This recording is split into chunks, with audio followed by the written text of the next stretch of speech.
Обикновено, когато става дума за населени места по поречието на река, с горни, горна, се обозначава селището, разположено нагоре по реката, а с долни, долна, по течението надолу. С горни и долни Цибър не е така. Долни Цибър е по-нагоре по Дунава, от лявата страна на устието на Цибрица, а горни по-нависоко, на хълм, който с годините безвъзвратно се свлича, предавайки надеждите на някогашните заселници да намерят за потомците си сигурно място, защитено от природните бедствия. В началото на 19 век на юг от градчето Воднена и имуществото и уземките, колиби в земята, унищожени, пише в книгата си «Крайустието на Цибрица» краеведът Борис Вълчанов. Населението на трите махали се преселва на хълма, а мястото се нарича Цибър Варош. И след това ние, поради природни такива бедствия, наводнения от Дунава и Цибрицата, ние сме на някаква височина. Нашето село е било тук съседство до Долни Цибър, казало се Булашик. И тогава нашите почнали да се изселват. Понеже наводняване, малария и други болести, те са живели много примитивно на времето в землянки, покрити с попури тръст. И след това почват постепенно да се придвижват не целостно, обаче на етапи. Тук не е било въобще заселено, това е било мера. Сегашното место разположение на нашето село и почва да се изселват по-единично, кой кога е намерил за необходимо и идвал тук и се заселва. И това е станало към 1820 година. След 1820 до 1830 година. Това село, преди селото е било разположено на две места. Горе в една местност Търнаца и доле около шосето там до Долни Цибър в малината Булашик. Обаче там не е имало вода. Горе също е имало безводие и старите хора са тръгнали да търсят места, където има вода. И тук са открили, тук има няколко извора, които са ги привлекли и са се заселили тук. Тази махла тук от Търнаца се е заселила към долния край на селото, а Булашика се засели тук на горния край на селото.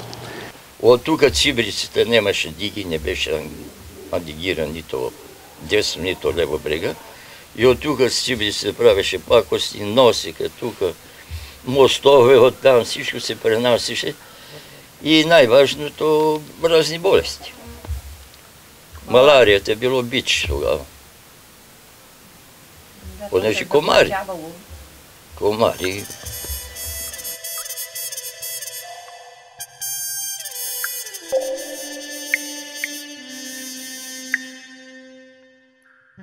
И тук тогава е било, разправяше дами, идваме и почваме да се ограждаме кой колко може, дворо место, колко може да копа ендък, нали, да може да си го загради.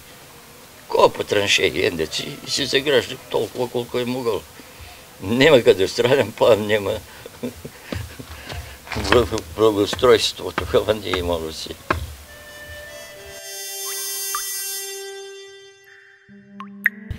Устието на Цибрица помни римските времена.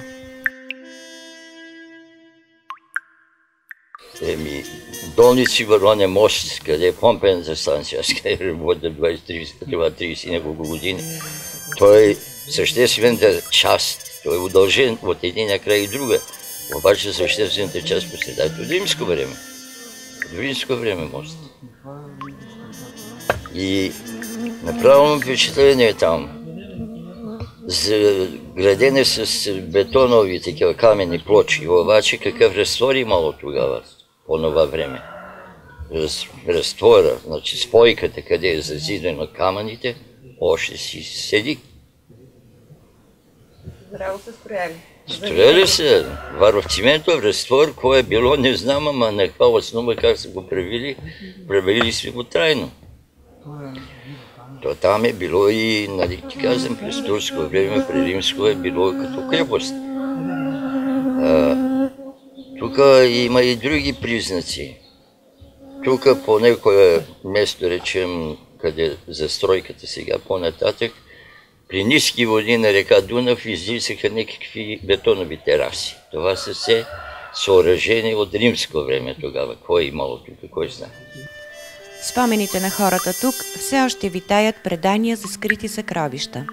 Където казва на Киляра между Козлодуй и нашето село, къде височината е имало нещо там. Той е бил от Романия. Обрали понекога така се мълвеше, че минало от време на време или от там, от богаташето чукоите, пренасял тук. Нали, крадели от тех злато едно друго и го се хранявал в Килера. Той беше, аз съм ходил там, се въжа, да се спустиме. Там невъзможно. От водата, като нахлула тук и от мила едно друго, станало като пещера. И никъде нищо не бехме видели там. Обаче така се мълвеше тогава. Плюс това, турската поща. Тук по обреща на Ибаира има калдаръм. Тук е имало път на времето.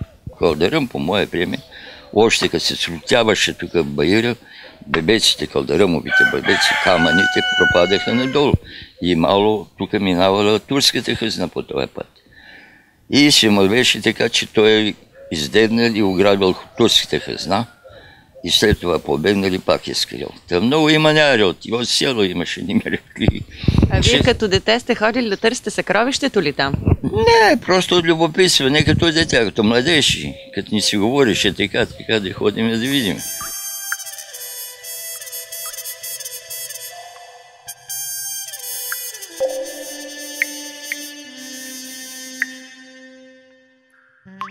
Никога не съм мислил, че може да намериш някакво съкровище.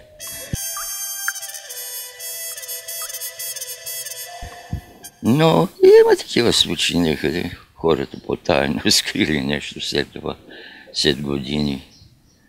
Но някъде се открили.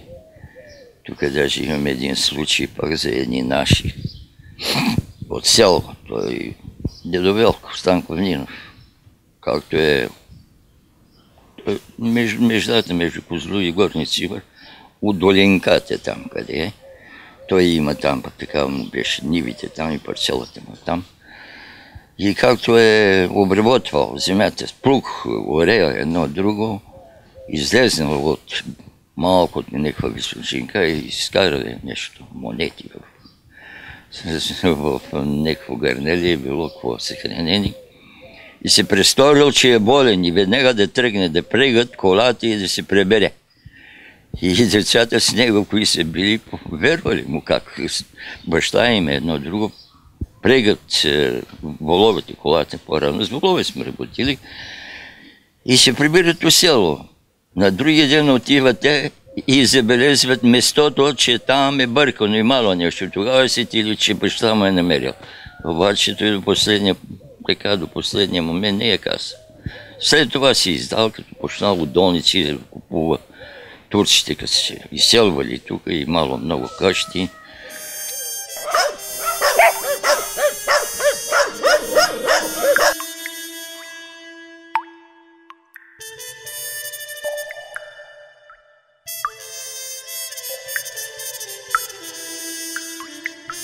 Тежък спомен и незабравена болка за хората от Горни Цибър е погромът на септемврийското въстание през 1923 година. Биели ги във всички страни. Понеже не им достигнало бройката, по височините там имало пасища. Имало някакъв... Той е бил овчар човек. Не е членувал някъде, не знае политика, не се занимавали. За да доглават бройката, отишли и го прибрали оня човек. Прибрали и го карали тук, в тая група. И след това изведено трепа. Трепади на 1 октомври 23 година. Налялями мъже тогава трепа, наши тръгнали покрай Дунава да ги търсят след това дали ще. Некъде, нали, водата ги изтегла такова след известно време. При топлина, топла вода, седмица, при по-студена вода трябва 2 седмици най-много и след това изплуват на повърхността. Прибрали ги там и там са ги погребали. След това ги пренасят. Училищния двор имаше тук латата градинка. Пренасят им костите тук. Страшна картина е било тогава. Даже в Долни Цивър няма жертви през септемврийското въстание. Понеже тогава имаме наш роднина Петър Каменов, сина му тогава е бил офицер по това време, 23-та година, и бил в отпуск от Долни Цивър. Тия пак тази същата шпиц команда отива първо му Долни Цивър. И отиват през съвета. Къде са тия? Понеже тия всичките вече са задържани, затворени там по разни мазета, едно друго, и да ги изведат, да ги ликвидират, да ги трепат. И оня човек излиза като воен, каза: какво търсите вие? Къде са ви хората тук? Къде са задържаните? Защо? За да ги ликвидираме. О, ние свършихме тази работа. И те му повярвали, че бил воен. А те действително си ги освободили и никой с тях въобще не е трепан от Долници. Никой. Той ги е спасил. Той ги е спасил. Бащата на нашия домакин е пострадал в онези години като привърженик на земеделците истамбулийски, задълго останал в немилост пред властите. Може би съвсем закономерно синът му Стойчо Цветанов Василев също е дисидент, но вече при новата власт, след 9 септември 1944 година. Възпитаник на класическата гимназия в Лом, човек, който владее френски, гръцки и латински, чувството му за справедливост в младите години го въвлича в история, която определя съдбата му за цял живот. И до сега той си спомня с неохота за това минало, което вече е простил. Обаче тук имахме отношение с местните наши дерибеи, разни. И не ми даваха никъде, пишеха по мене навсекъде, да бъда съкратен, да бъда уволнен. Какво се е случило? Защо? Политическа линия. Защото аз съм репресиран. Лежал съм 1 година и 2 месеца в затвора по политически причини. И затова ме имаха като враг. Защо ли? Що като младежи на времето искахме да бичуваме непорядките на единични личности, те го взимаха това, като че сме се борили и искали сме да се борим против народната власт. И бехме задържани. Държавна сигурност 33 дена след затвора. След това бехме на път за Белене. При мен я намерих, аз бех се снабдил с една такава машинка за печатане на поси. Предчувствах тогава, че ще стане нещо. Скрих я в копата с слама. След като малко така ме оправиха там физически едно друго. И аз бех принуден да си кажа всичко къде е. За какво да ме трепат сега? Какво има да стане? Да стане. Какво толкова? И взеха машинка. Си простил всичко там. Какво имаш, прибраха. Ти останаха прокурорски свидетели, а ние оставяме обвиняеми само 3 човека. Сигурно може под прикритие да се работили. Нищо не се знае. Но както и да. Преживяхте ли го това огорчение с годините? Може ли? Като бех в затвора се молих: Господи, и те така, молих си всичко да направя, те да може нещо в света. Нема Господ, нема го никъде и нищо не ми помогна. Човек трябва да речита само на себе си. Това...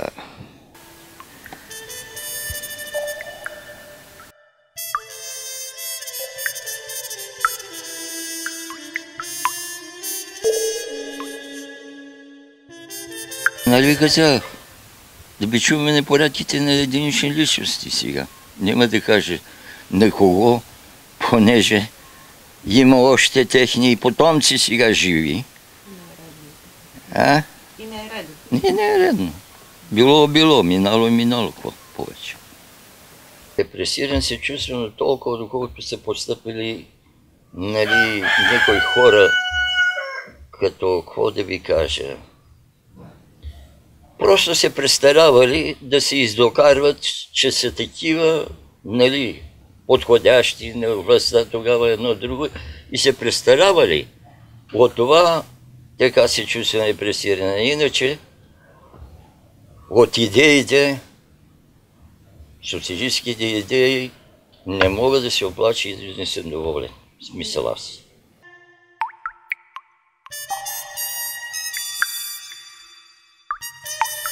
Споменът за огорчението постепенно потъва и създава сложен паралел с селото, което сякаш също си отива. Още през 50-те години на миналия век започват свлачищни процеси, които силно се активизират след земетресението във Вранча през 1977 година. Къщите тръгват към Дунава, като отдалечават представата за хубавите времена.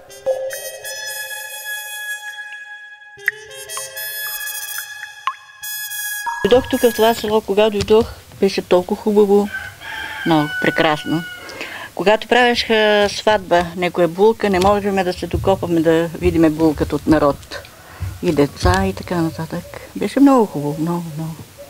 Селото беше голямо, с 2000 жители, с 500 къщи. Беше хубаво. Деца по площада викат, гонят, че весело. А сега много трудно.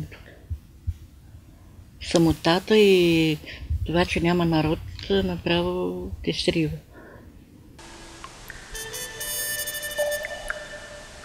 И няма тук хора вече и училището стана като паметник.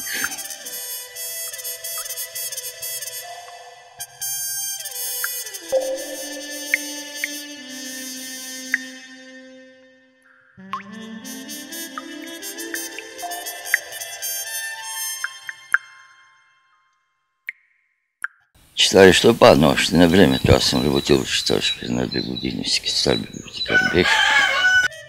Голямото триетажно училище е затворено преди 28 години. И това училище го строихме на стопански начала, на доброволен труд. Всички родители, близки, всичко се притече на помощ. И на едно лято, на второто лято, ние влязахме в новата сграда.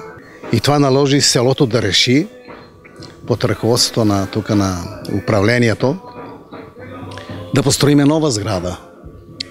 И с китайски труд, да се казва. С натарги излезахме първата и втората плоча. А третата плоча поискахме вече строителна организация да ни даде хаспел да дигнем бетона горе. Така че това училище ми е като роден дом. Тъжно ми е.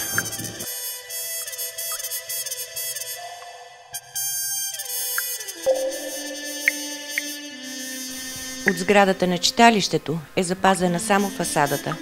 Жителите постепенно намаляват. Днес са едва 213 души. Селото е в процес на доизживяване. Селото се обезживи, хората измреха. Старите, младите напуснаха, отидоха на други места, си търсят препитание, работа. И тук, както виждате, само една жена имам комшийка. Тук всичко е отишло. Тук нямам комши, измрели. Тук нямам. Отдолу почти нямам. Оттатък има едно семейство и сме останали редко населено вече место село. Виж какво баба, едно дърво да вземеш, нали, решил си да го преместиш някъде на друго место, че тук прес или... Така просто ти е хрумнало да го преместиш. Считай, че веднага ще съхне. Така и стария човек. То тук от село много хора, той кмето знае. Колко хора тръгнаха, всички ги върнаха обратно с краката напред. За 1 месец-2 и отиваха. Умират. Да, то мъката, той се разделя вече с тази среда, къде е бил цял живот.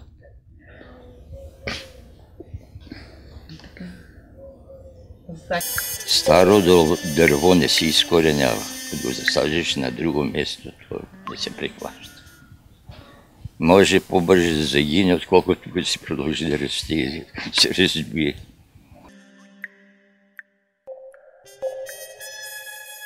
С министерско постановление през 1982 година жителите на Горни Цибър би трябвало да се преместят на ново място, отредено от държавата. Никой не тръгва. Де юре селото не съществува на това място, но де-факто го има и в него живеят хора. Според кмета Веселин Николов, никой не го е заличавал официално като статут, само дето строителството е забранено, а доскоро, повече от 16 години, не е имало и вода. И табелка на входа на Горни Цибър няма. Но докато напускаме призрачното село, спретната здрава сграда изненадващо спира погледа. Църквата Свети Димитър. Построен през 19 век, храмът е обновен с дарения и личен труд на хората от селото само преди 2 години. Контрастът е толкова ярък, че сред тъжния пейзаж наоколо поражда внезапна надежда. Може би селото не е завинаги обречено на забрава, може би има сила на духа, която е в състояние да се противопостави на неумолимия закон на ентропията, връщаща къщите на Горни Цибър обратно към земята.